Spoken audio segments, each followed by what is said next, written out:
মণি ঠাকুর, তুমি যে আমাকে অভিশাপ দান করলে, কিন্তু আমি কেমন করে এই অভিশাপ থেকে মুক্তি পাবো? মণি তখন আশীর্বাদ করে বলেছিল, আরে দেখুন না, তোমাকে আমি এই আশীর্বাদ করি, ওই গন্ধমাদন পর্বতে সরোবরে থাকবে, জলের মধ্যে থেকে লক্ষ লক্ষ প্রাণী মেরে বাড়িবে তোর পাপ, হনুমানের হাতে পড়লে মুক্ত হবে তোর অভিশাপ। জয়রাম। জয়রাম। আমার কি বললেন? যেদিন তুমি হনুমানের হাতে পড়বে সেই দিন তোমার অভিশাপটা মুক্ত হয়ে যাবে। কিন্তু আজকে কিন্তু মা হনুমানের হাতে পড়লো। হনুমান যখন আচর বাচর দিয়ে আঘাত করতে লাগলো, এই দেব ওই যে কুমির মূর্তি ছেড়ে দিয়ে গন্ধকালী হয়ে আকাশে উঠে হনুমানকে সম্ভাষণ করে বলতে লাগলো, ওই পবন নন্দন হনুমান,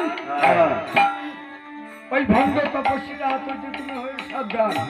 যেই সাধুরা আদেশে তুমি সরোবরে এসেছো, আসল সাধু নয়,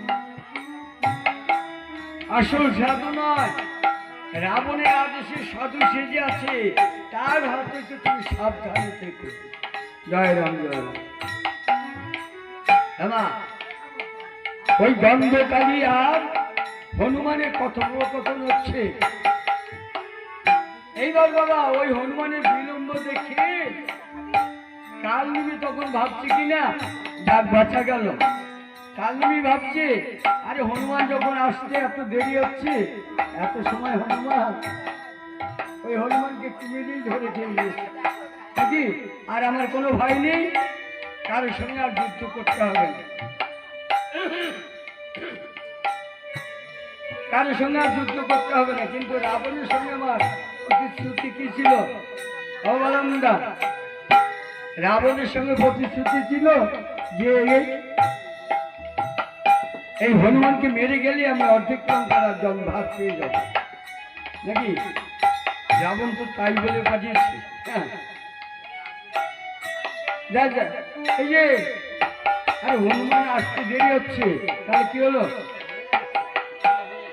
ওই হনুমানকে এত সময় কুমিরেই ধরে গিয়ে নিয়েছে নাকি, যার বাচ্চা গেল, আর কারোর সঙ্গে যুদ্ধ করতে হবে না। কিন্তু রাবণের সঙ্গে প্রতিশ্রুতি ছিল কি, হনুমানকে মেরে গেলে আমি অর্ধেক লঙ্কা রাজ্য আমি ভাগ পেয়ে যাব। হনুমান যখন মারা গেল, কষ্ট করে যাই আমি রাবণের গোচরে, অর্ধেক লঙ্কা রাজ্য আমি নিব ভাগ করে, দূরি ধরে নিব আমি উত্তর আর দক্ষিণে, পূর্ব দিকে নিব আমি, না যাব পশ্চিমে।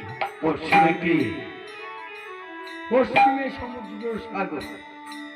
তোমার নদী নালার পাশে যদি কারো জায়গা জমি থাকে, অনেক সময় নদীতে ভেঙে নিয়ে যাবে। তাই কালনিমি ভাগ করে বলছে, পশ্চিমে রাবণকে দেবো ভাগে যখন। ভাগাভাগি ভাবছে, এই যে ভাগ আগে নেবো কেমন কেমন? রাবণের আছে 10,000 রানী, 10,000 রানী অর্ধেক ভাগ করলে কয় হাজার হবে? ও বললাম না,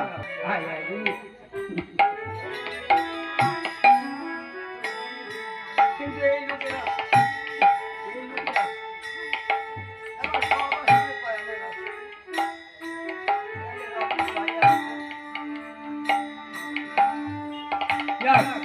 তবে হ্যাঁ, 10,000-এ অর্ধেক 5,000, কিন্তু অর্ধেক ভাগে ভাগ করে নেব।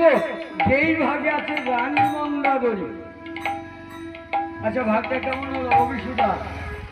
ভাগ কেমন হলো? এই যে কালমি ভাগাভাগি করছে, ভাগটা কেমন হলো? ভালো? আচ্ছা ভালো। আচ্ছা, কিরম ভালো? রাবণ আর কালমি সম্পর্কে কি হয়? মহাভারত। তাইলে কালনিমি সম্পর্কে ওই মন্দাদরী কি হবে? ভাগ নেব। কিন্তু কালনিমি বলছে যেই ভাগে রানী মন্দাদরী আছে ওই ভাগটাই নেব। রাবণের যে 10,000 রানী ছিল, এই 10,000 রানীর মধ্যে শ্রেষ্ঠ রানী হচ্ছে মন্দাদরী। আবার দেখতেও ছিল রূপসী। রাক্ষস তো মা মায়ার ছলনায় এমন ভাবে কালনিমি ভাগাভাগি করছে। ও দাদা,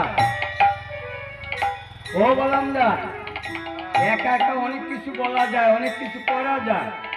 একা একা তোমার কালনিমিটা একা একা ভাগ করছে। কেউ আছে কাছে? কেউ কাছে আছে? ও বিন্দুর মা, একা একা অনেক কিছুই করা যায় নাকি? জয় রাম জয় রাম। তা যখন যে এই কালদিনে একা একা ভাব করছে, এইদিকে স্নান সেরে হনুমান করিল গমন, কালদিনীর সম্মুখে দর্শন।